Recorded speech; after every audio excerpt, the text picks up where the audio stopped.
Hello everyone and welcome to another episode of Case Me a Christmas Card. Today my guest is the amazing Jess Frost Ballas, and this is the card I'm going to be showing you how I made. So I'm starting off with the Snowflake Cluster stencil. This is a relatively new stencil from Simon Says Stamp. It's more of a mask than a stencil really, and because it doesn't have an edge to it and it's quite open and quite sort of filigree like, I made sure that I added some pixie spray to the back of it before I added it to my cardstock.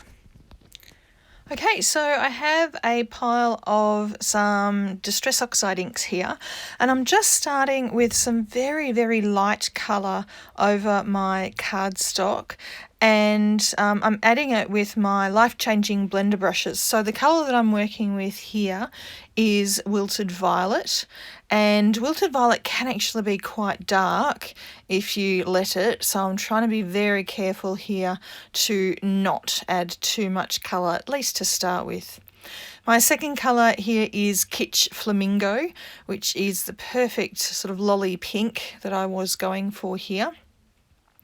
And my idea here is to add a little bit of colour before I add my stencil, and then I'll add a little bit more colour after I've added my stencil, so I get a bit of a tone-on-tone look with my stencil.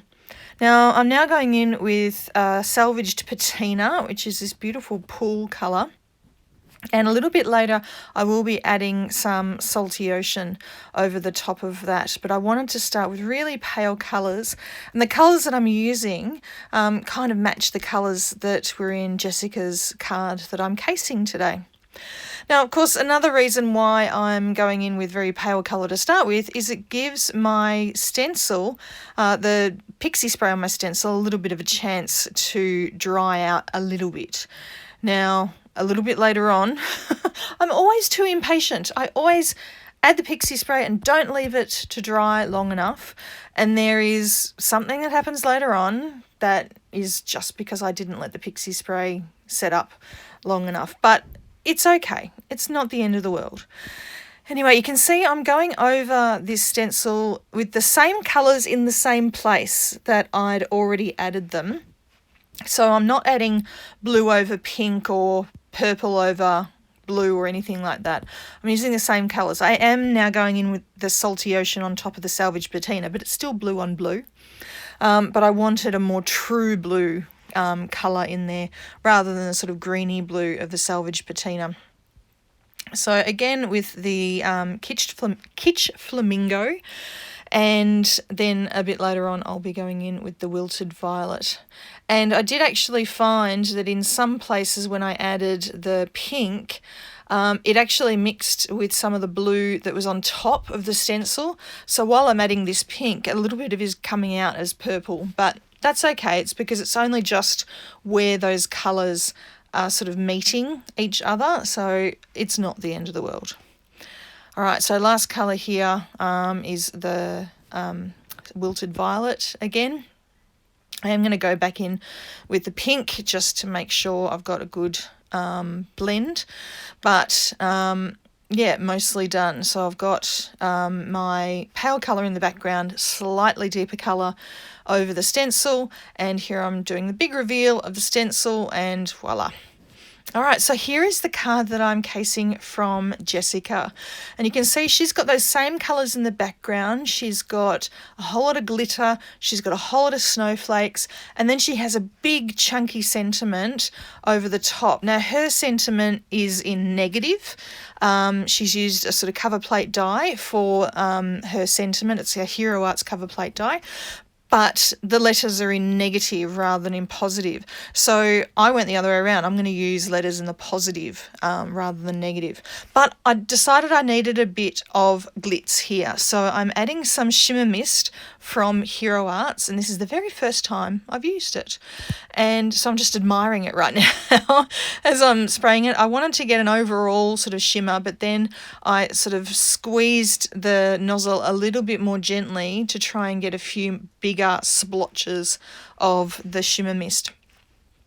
And now I just realised that the panel of cardstock that I'm working on is ever so slightly bigger than my card front, and I wanted it to match the size of the card front perfectly, so I just sliced off a little sliver there on the edge. And then I realised I wanted even more shimmer and shine. So what I've got here is some paper glitz sparkle from Picket Fence Studios and a fan brush. I've mixed the paper glitz sparkle with water, and that's what's in my little sprayer bottle. And I'm just using my fan brush here to flick little splatters of it all over the panel. Now I am going to pull out my heat tool to give that a quick zap to make sure it is dry. So the Shimmer Mist and the Paper Glitz Sparkle is dry, but yeah, I don't think the Pixie Spray was completely dry at this point. Now what I'm going to do is I'm going to make a all over shaker card, an edge-to-edge shaker card. Now, I don't know which genius card maker was the first person to come up with this. The first time I saw it, Lydia Fiedler was the one who showed me how to do it. But I'm fairly sure she's not the first person to actually come up with it. So whoever came up with it is a genius. I've seen some people, including Jess, make cards by finding a plastic pocket that fits their card front perfectly, and they just slide their piece of cardstock into the plastic pocket. But I didn't have a plastic pocket to match, so I've just cut a piece of plastic packaging down and I'm folding it around the edges and holding it in place with some double-sided tape. Now, I've got my pocket there. You can see the top is still open, but here comes the fun bit. I'm going to add some sequins. Now, I'm actually going to be adding 3 different types of sequins here. Unfortunately, 2 of them are discontinued. These first 2 are discontinued from Picket Fence Studios, but the third one that I'm going to add in just a minute, the one that's in the little plastic bag here, is Iridescent Moonshine sequins from Picket Fence, which are my current favourite sequins. They just go with everything. So I love them. All right, so I'm just making sure that they're all in there. And at this point, I realised, oh, some of these sequins are sticking to the pixie spray. So my shaker card is not shaking quite as much as I might have liked it to. But hey, you live and learn, and it still looks pretty. So I thought, no, I'm just going to leave it. That's just the way it is. And yeah, just deal with it. Okay, so I'm adding my last piece of double-sided tape here to the top, and you can see when I fold over the corners, I'm just cutting off little sort of daggy bits that stick off the edge there where they fold, so that it'll lay nice and flat on my card front. So I've got my card front here. I'm just trying to decide which way I want it to sit. Now, because my panel is ever so slightly bowed because I heat set it and there was liquid added to it, and because I've got the shaker elements in it, I'm using my Big Mama ATG gun, which has very, very strong adhesive in it to adhere my panel to my side folding card base. All the cardstock that I'm using today is Neenah Solar White. All right, so I'm going to add the sentiment now, and the sentiment is actually from a stamp and cut set from Hero Arts, which is called Christmas Holidays. It's got a whole lot of little mini sentiment stamps, but it has these 2 really large word sentiments. So it has Happy Holidays and it has Merry Christmas. So I'm going with a Merry Christmas here. I decided that 1 wasn't enough, so I'm stacking up 2. And I actually used scrap cardstock for the sentiment because nobody's going to know what's on the back of it. So when you see, when I turn it over to actually add glue to the back of it, you'll see that there's actually remnants of a sentiment stamped on there because it was a sentiment that I stamped on the inside of a Christmas card and it was a bit crooked. So I put it into my scrap pile.